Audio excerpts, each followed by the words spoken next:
अगर आप लोग को याद हो, इससे पहले एक तहरीक चली थी जिसमें वफाक ने 25% दिया था DRA डिस्पैरिटी रिडक्शन अलाउंस मुलाजमीन को, और हमारे सूबे ने फिर बलूचिस्तान ने हमें ये कहकर 15% दिया था कि आपका जो 10% है वो हम पे उधार रहता है। तो वो 10% हमारा और 20% ये मिलाकर हमने अपने 30% DRA का डिमांड रखा है गवर्नमेंट से।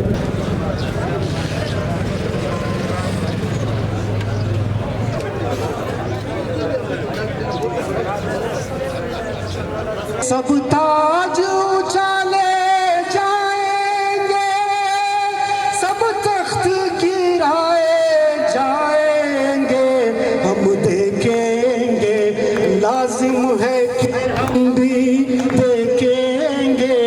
बलूचिस्तान ग्रैंड अलायंस के अंदर कोई 40 से ज़्यादा तंजीमें हैं और हमारा बाकायदा एक चार्टर ऑफ डिमांड है जो एक पैकेज की सूरत में मौजूद है, जिसे हमने बारहा गवर्नमेंट की तरफ सबमिट करवाया है। लेकिन अभी जो एजुटेशन का मामला चल रहा है वो इस बुनियाद पे चल रहा है कि एक अलाउंस है डिस्पैरिटी रिडक्शन अलाउंस के नाम से, जो वफाक ने अपने मुलाजमीन को कोई 30% दिया है, लेकिन बलूचिस्तान का जो गवर्नमेंट है वो देने से जो है वो ले तो लाल से काम रह रहा है।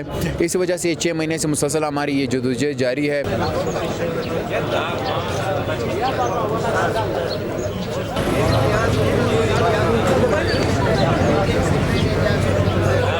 आगे कल अमल यही है कि कल भी हमारा ये कैंप चलेगा यहाँ भी और पूरे सूबे में चलेगा, और उसके बाद 30 और 31 तारीख को पूरे बलूचिस्तान में लॉकडाउन होगा, और 29 दिसंबर को जो पूरे बलूचिस्तान के जितने भी सरकारी इदारे हैं उनमें काम चोड़ और कलम चोड़ का एपिसोड चलेगा। उसके बाद इंशाअल्लाह अज़ीज़ इससे भी निस्बतन सख्त जो है लाएअमल का ऐलान जो है वो किया जाएगा।